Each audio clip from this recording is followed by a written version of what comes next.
বাকের ভাই, আপনি কি আমার উপরে রাগ করে চলে যাচ্ছেন? না, তবে মনটা খুব খারাপ হয়েছে না। আমি রাস্তার ছেলে, পড়াশোনা তেমন হয় নাই, গুন্ডামি বান্ডামি করছি, এরে মারছি, ওরে ধরছি,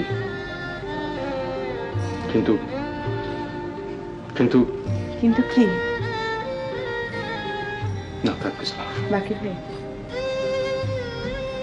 একটা কথা বলি,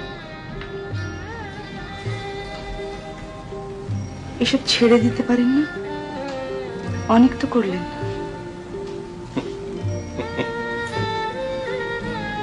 হাসছেন কেন? ছেড়ে দিতে ইচ্ছে করে, মাঝে মধ্যে খুব ভদ্রলোক হইতে ইচ্ছে করে, খুব আফসোস হয়। মনে হয় ভদ্রলোক হইতে পারলে তুমি হয়তো আমার সঙ্গে কঠিন ব্যবহার করতে না, তাহলে হয়তো এটা পার্কে তোমাকে নিয়ে আমি হাঁটতে পারতাম। আজ আপনার কি হয়েছে বাকের ভাই?